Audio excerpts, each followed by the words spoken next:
आज भी याद है कि जहां एक तरफ फोर्स खड़ी थी और दूसरी तरफ गुस्से में चेहरे पे आंसू, क्रोध, तकलीफ का भाव लिए हजारों की संख्या में नौजवान थे। मैं इस रास्ते से आया क्योंकि यहाँ के जिलाधिकारी ने, यहाँ के सिटी मजिस्ट्रेट ने, यहाँ के एसएसपी ने मुझे फोन किया कि भाई आप आ जाओ। और मेरे आज भी याद है, बुलेट से मैं इसी रास्ते से आया था। यहां मैंने बीच में बुलेट रोक के खड़ी की, इधर पुलिस एडमिनिस्ट्रेशन, इधर गुस्सा, नौजवान जो लोग इधर थे, मैंने उनको गुस्से से डांट डांट के, धमका के, पीट के इधर किया, लाठी उठा के। और एक ऐसा समय भी आया कि उधर से फायरिंग के ऑर्डर लगभग दे दिए गए। एक हो गई थी, एक फायर हो भी गई थी। मैंने बीच में मोटरसाइकिल खड़ी की और मैं प्रशासन की तरफ चल पड़ा। यहाँ के डीएम उस समय मुझे शायद फेस से नहीं जानते थे, नहीं, एनपी सिंह, वो मुझे फेस से नहीं जानते थे। उन्होंने मुझसे कहा कि बीच में से हट जाओ, मगर मैंने उनसे कहा कि आपने मुझे फोन करके बुलाया, बीच में से हटने के लिए यहाँ मैं नहीं आया। आप अपनी बात बताइए, हम इनसे वार्ता करेंगे। उन्होंने कहा कि आप कौन है? मैंने कहा मेरा नाम चंद्रशेखर आजाद है, आपने मुझे फोन किया था कि हाँ ठीक है, मुझे याद है। तो मैंने कहा आप इनको छोड़ दीजिए, आप अपनी बात बताइए, मैं इनसे बात करूंगा।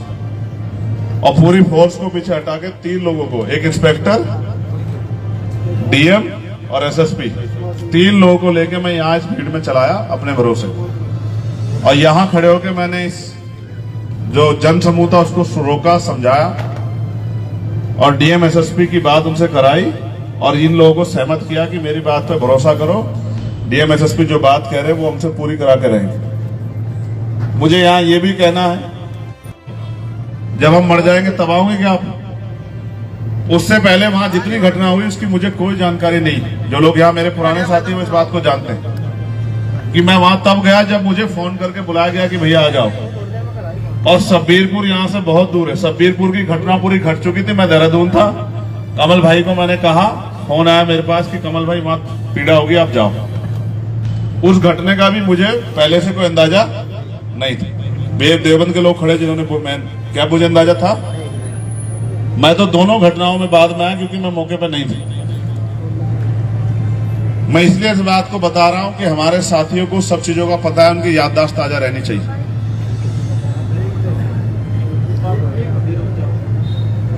फिर ये आंदोलन आगे बढ़ा, देश भर में पहुंचा।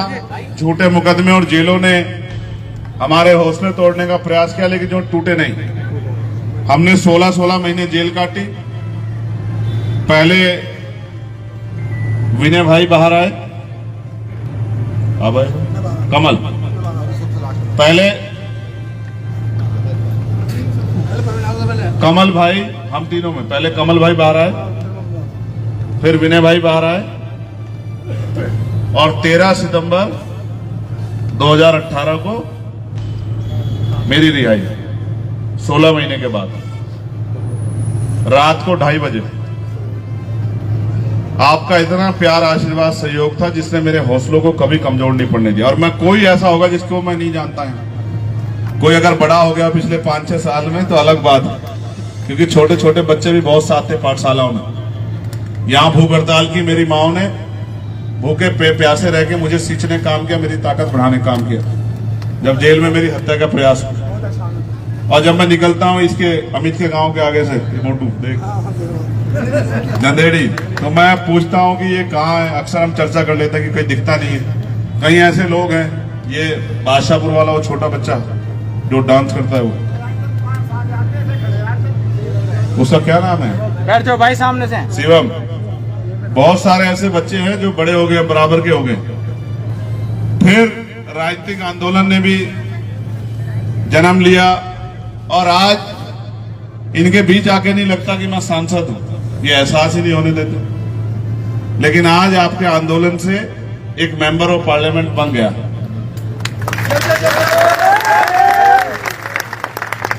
ये एक मेंबर ऑफ पार्लियामेंट शुरुआत। मैं आपको वचन देके कहता हूं कि आने वाले 10 साल में सैकड़ों की संख्या में आजाद समाज पार्टी से मेंबर ऑफ पार्लियामेंट बनेंगे। इसकी तैयारी हम लोग कर रहे हैं, क्योंकि हम एमपी एमएलए बनने की लड़ाई नहीं लड़ रहे हैं। हम अपने लोगों के दुख को खत्म करके सुख का जीवन उनके जीवन में लाने की लड़ाई लड़ रहे हैं। आज नौजवान बेरोजगार, पढ़े लिखे नौजवान बेरोजगार घूम रहे। कोई भर्ती ऐसी नहीं जिसका पेपर लीक नहीं होता। महंगाई ने गरीबों की कमर तोड़ दी। गांव में महिलाओं पर रोजगार नहीं। हम तमाम तरह से कुचले जा रहे हैं। सारी सरकारी नौकरियां खत्म हो रही, निजीकरण से को बढ़ावा दिया। किसान परेशान है, मजदूर को न्यूनतम वेतन नहीं मिल रहा है। मनरेगा में जो पहले तो काम नहीं मिल रहा, जो काम मिलता है उतना कम पैसा मिलता है, 230-35 रुपए, जिसमें कुछ होता नहीं।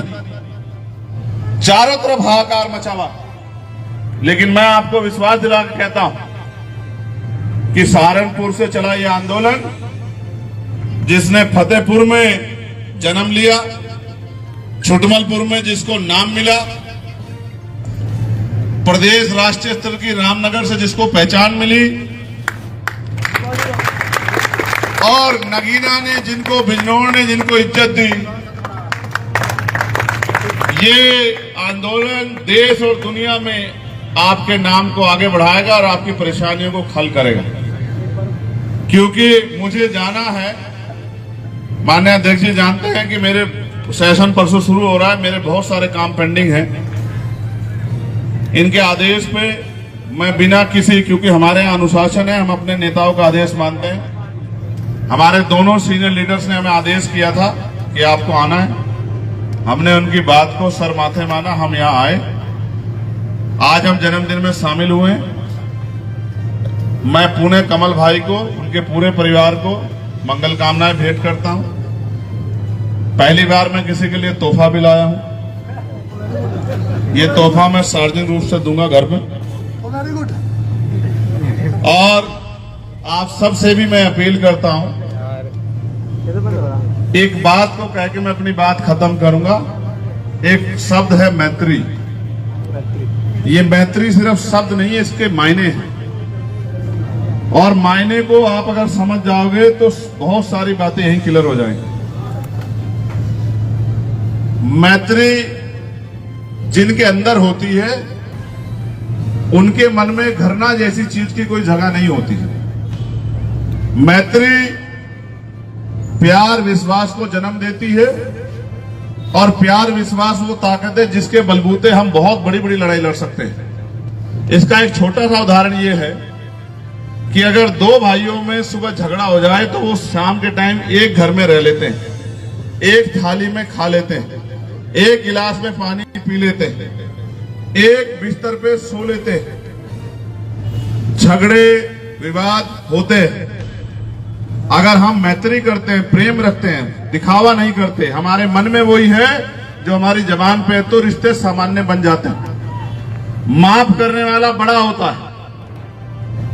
दुनिया का इतिहास है, कोई माफ करने वाला छोटा नहीं हुआ। मैंने बहुत सारे साथियों की गलतियों को माफ किया।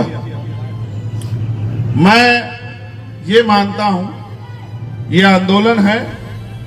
पुराने साथियों से मेरा आग्रह है कि वो अपने मन की घृणा को निकाल के, जिस तरह पहले उन्होंने आंदोलन को सींचा, अपने आपस की छोटी मोटी गांव की, विधानसभा जिले की लड़ाई को खत्म करके अगर वो पुनः अपने आंदोलन को आगे बढ़ाए तो ये सहारनपुर जिला हमारी सबसे बड़ी ताकत है। ये हमारा घर है। और मैं चाहता हूं कि इस बार, मैंने रामपुर में भी कहा था और मैं यहां फिर दोहरा रहा हूं, हमारी पार्टी के, आजाद समाज पार्टी के बहुत सारे नेतागण यहाँ हैं, भीम आर्मी के बहुत सारे नेतागण यहाँ हैं। मैं इस बार ये चाहता हूं कि यहाँ जिला पंचायत अध्यक्ष 2026 में आजाद समाज पार्टी का बने, और फिर जब 2027 आए तो हम अपने बलबूते काम करके बताएंगे कि हमें अवसर मिलने पर हम क्या कर सकते हैं। तो जब 2027 आए तो यहाँ 7 विधानसभा की सीटें हैं, उनमें से ज्यादा पर आजाद समाज पार्टी के लोगों का कब्जा होना चाहिए, गरीबों का, कमजोरों का, किसानों का, मजदूरों का कब्जा होना चाहिए। और ये जो लोग जो सड़कों पे लंबे समय से आपके लिए संघर्ष कर रहे हैं, इनमें से अच्छे बहुत सारे जो चेहरे हैं जिन्होंने आपकी सेवा की है, वो उत्तर प्रदेश की असेंबली में होने चाहिए, आपकी आवाज बन के, आपके क्षेत्र की आवाज बन के। और बाकी प्रदेश भर में हमारे नेता अभी 18 मंडलों का दौरा करके आए हैं और कल भी कमल भाई इस क्षेत्र में मीटिंग कर रहे थे जिले में। मैं पुनः उनसे आग्रह करूंगा कि वो सबसे पहले अपने जिले में भी आहुति दें, अपने जिले को भी तैयार करें, इसी जिले को भी खड़ा करें, क्योंकि ये जिला हमारा घर है, हमारा घर मजबूत होना चाहिए। और मैं आप सबसे भी आग्रह करूंगा, अपने छोटे मोटे विवाद खत्म करके अपने दल को मजबूत करने के लिए भी आप लोग भी काम करें। मैं आप सबका धन्यवाद करता हूं। पुनः आप सबके लिए बहुत सारी मंगल कामनाएं। मेरे बाद माननीय अध्यक्ष जी आशीर्वाद स्वरूप हम सबके लिए अपनी बात रखेंगे। देन हम लोग अंशुल भाई के यहाँ जाएंगे, कमल भाई से फिर मिलते हुए हम लोग यहाँ से प्रस्थान करेंगे। पुणे आके मैं जल्द आपसे मिलूंगा। परसों से लोकसभा का सत्र स्टार्ट हो रहा है। मेरा प्रयास होगा कि देश स्तर पर और प्रदेश स्तर पर जो समस्याएं दलित, पिछड़े, आदिवासी, मुसलमान, तमाम जैन, सिख, बौद्ध, महिलाएं, किसान, मजदूर, गरीब तबका, व्यापारियों की जो समस्याएं, उन पे हम अपनी बात को मजबूती से रख सके, इसका हम लोग मजबूती से प्रयास करेंगे। इसलिए मैं अपने आप से माननीय अध्यक्ष जी को माइक देता हूं कि वो अपनी बात को रखे, अपनी बात को आज के विषय पे, आज के दिन पे। और पुनः कल क्योंकि स्थापना दिवस है, पहली बार ऐसा होगा बहुत दिनों बाद कि स्थापना दिवस पे हम अलग अलग कार्यक्रम का हिस्सा होंगे, क्योंकि इस बार अधिवेशन का कार्यक्रम नहीं रखा गया है। मैं आप सबको और आपके माध्यम से देश में रहने वाले, दुनिया में रहने वाले भीम आर्मी के समर्थकों, साथियों को हमारे संगठन, हमारी मां, हमारी ताकत, हमारी हिम्मत, हमारी पहचान भीम आर्मी भारत एकता मिशन के स्थापना दिवस की बहुत बहुत बधाई और मंगल कामनाएं भेंट करता हूं। मैं आपसे ये भी आग्रह करता हूं कि आप भी अपने जिले में और जिलों की तरह कार्यकर्ता सम्मेलन बुलाकर और ज्यादा से ज्यादा सदस्य बनाने का काम जो है। और मैं आपको ये भी कहता हूं, अगर रसीदें ना पहुंचे तो आप डायरी में मेंटेन करना। मैं जब आऊंगा तो समीक्षा करूंगा कि अधिवेशन के दिन, स्थापना दिवस के दिन किसने सबसे ज्यादा सदस्यता करा के आजाद समाज पार्टी के प्रति लोगों को तैयार करने काम, जागरूक करने काम करा। और जो साथी इस काम को बड़े पैमाने पे वो करेगा, उसको हम लोग पुरस्कृत भी करेंगे। जो ज्यादा सदस्यता कल के दिन में और जो समय दिया जाएगा उसमें कराएगा। पुनः बहुत बहुत धन्यवाद और आप सबके लिए मंगल कामना। माननीय अध्यक्ष जी, शुक्रिया। जय भीम। सबसे पहले तो भीम आर्मी भारत एकता मिशन के स्थापना दिवस की आप सभी को अग्रिम बधाई।